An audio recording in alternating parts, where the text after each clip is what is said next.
La route s'enfonce dans la forêt et la forêt se referme derrière vous. C'est le moment que les voyageurs médiévaux ont décrit à travers 1000 ans de récits, de chroniques et de correspondances personnelles avec une constance qui dit quelque chose d'important. Le passage de la route ouverte au couvert forestier n'était pas une expérience esthétique. C'était une évaluation du danger.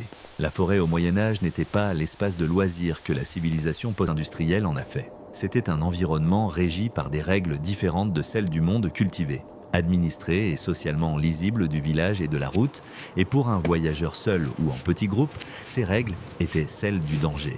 Commençons par la réalité physique, car la réalité physique est le fondement de tout le reste. La forêt médiévale n'était pas le bois géré de l'Europe moderne, régulièrement éclairci, traversé de sentiers et de chemins cavaliers et à portée d'oreille d'un village. Elle était, dans de nombreuses régions d'Angleterre, de France et des terres germaniques, véritablement dense, véritablement sombre et véritablement vaste.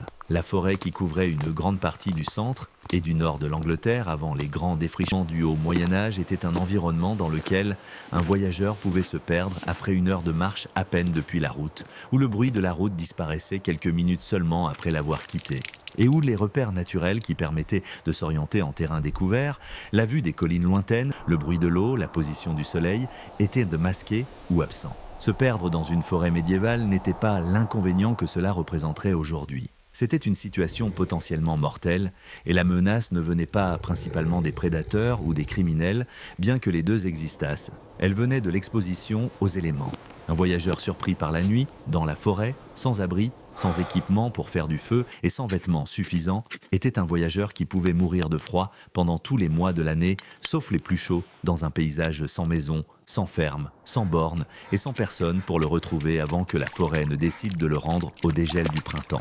Les loups étaient bien réels et leur présence dans la forêt médiévale n'avait rien de mythologique. Les loups faisaient inconstamment partie du paysage européen pendant la majeure partie du Moyen-Âge, présents en nombre suffisant pour constituer un véritable danger pour les petits groupes et les voyageurs solitaires, et particulièrement dangereux pour les animaux, chevaux de bas, bœufs, bétail conduits au marché, qui accompagnaient la plupart des voyages médiévaux. Les attaques de loups consignées dans les chroniques médiévales et les registres juridiques n'étaient pas des événements exceptionnels et occasionnels. Elles constituaient des éléments récurrents de la relation entre la population humaine et la lisière de la forêt. Et la géographie sociale des établissements médiévaux, l'église au centre, les habitations regroupées, les champs rayonnant vers l'extérieur, la forêt à la distance maximale, reflétaient une population qui avait organisé son monde physique autour de la gestion de cette menace. Les hors-la-loi étaient en des plus dangereux que les loups, parce qu'ils étaient de plus intelligents et plus motivés. Le hors-la-loi médiéval n'était pas la figure romantique de la tradition de Robin des Bois, un noble déchu vivant provisoirement dans la misère pendant qu'il règle un malentendu avec le shérif. Dans la plupart des cas documentés, c'était un homme déclaré hors-la-loi par une procédure judiciaire,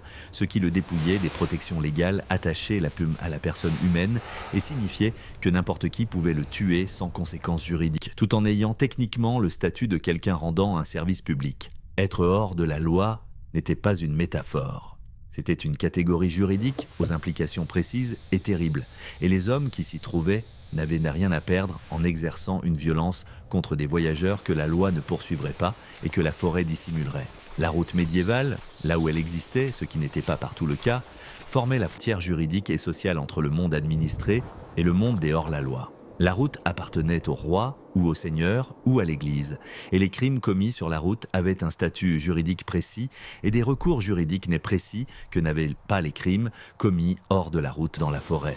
Cette distinction déterminait le lieu d'action des bandits, non pas sur la route elle-même, où l'exposition au droit était plus grande, mais à ses marges, à la lisière des arbres au bord de la route, au pont et au gué où les voyageurs étaient forcés de ralentir ou de s'arrêter, et dans les tronçons forestiers où la route elle-même passait sous les arbres et où la frontière entre le monde administré et le monde non administré disparaissait en pratique. La sagesse pratique des manuels de voyage médiévaux et les conseils disséminés dans les chroniques et les lettres sont constants sur plusieurs points. Voyager en groupe. Le nombre qui apparaît dans les sources comme suffisant pour dissuader une attaque se situe quelque part entre 6 et 12. Assez d'hommes pour rendre une attaque coûteuse, mais pas au point de devenir ingérable sur des routes étroites. Voyager de jour. L'instruction d'être à l'intérieur de murs ou dans une zone habitée avant la tombée de la nuit apparaît avec une telle régularité dans tant de sources et à travers tant de périodes qu'elle était manifestement vécue comme une exigence de base plutôt que comme un excès de prudence. Voyager sur des routes connues. La tentation de couper à travers la forêt pour gagner du chemin était une tentation à laquelle le voyageur expérimenté résistait, parce qu'il avait entendu assez de récits sur ce qui arrivait à ceux qui l'essayaient. Les auberges, le long des routes médiévales, constituaient l'infrastructure sociale qui rendait le voyage à longue distance possible. Et elles étaient aussi, dans de nombreux cas documentés, une partie du danger plutôt qu'un refuge contre lui. L'hospice rattaché à un monastère était l'option la plus sûre, la réputation de l'institution religieuse, l'élan charitable réel de nombreuses fondations monastiques et le coût social que représentait la violation de l'hospitalité de l'Église rendaient relativement rares les violences contre les voyageurs dans les hospices monastiques. L'auberge commerciale relevait d'un tout autre calcul. Les aubergistes apparaissent dans les registres judiciaires médiévaux avec une fréquence trop élevée pour être fortuite dans des affaires concernant des voyageurs volés, assassinés ou simplement disparus. Et le réseau de relations entre les aubergistes et les bandits opérant dans les campagnes environnantes faisait partie du paysage que tout voyageur expérimenté connaissait et abordait avec la prudence nécessaire. Les traversées de rivières étaient les points d'étranglement du réseau routier médiéval. Et dans ces points d'étranglement, le rapport de force du voyage s'inversait. Un voyageur qui avait été mobile et donc relativement en sécurité, devenait à un gué ou à un bac immobile et donc vulnérable. Les droits perçus aux ponts et aux gués étaient légaux et réglementés. Mais les hommes qui les percevaient n'étaient pas toujours ceux que le Seigneur avait désignés. Et la différence entre un péage légitime et un vol commis, sous l'apparence d'un péage légitime, était une distinction qu'un voyageur isolé n'était pas toujours en mesure de faire respecter. L'étendue d'eau elle-même constituait une menace indépendante des hommes présents sur ces rives. Les rivières médiévales étaient plus profondes, plus rapides et moins prévisibles que leurs descendantes modernes aménagées, et les récits de voyages médiévaux font état de façon constante de noyades à des gués praticables par temps sec, mais mortels sous la pluie. La route du pèlerin constituait l'exception organisée à la règle générale du danger des voyages médiévaux, et elle éclaire cette règle par contraste. Les grandes routes de pèlerinage, la route vers Saint-Jacques-de-Compostelle, les routes vers Cantorbéry, Rome et Jérusalem étaient des voies entretenues, jalonnées d'hospices réguliers, bénéficiant de protection religieuse et juridique pour les voyageurs et de la sécurité sociale que procurait le nombre constant de pèlerins.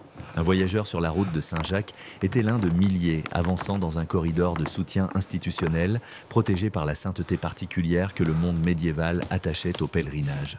Un voyageur qui quittait cette route pour entrer dans la forêt afin de se soulager et évaluait mal la distance qui le séparait du sentier se retrouvait dans la même situation que n'importe qui d'autre ayant mal évalué la forêt. La forêt médiévale n'était pas malveillante, elle était indifférente, ce qui est pire. Elle ne poursuivait pas les voyageurs et ne leur tendait pas de pièges. Elle offrait simplement le même environnement à tous ceux qui y entraient, les loups, les hors-la-loi, les désespérés et les égarés, et refusait de faire une différence entre eux.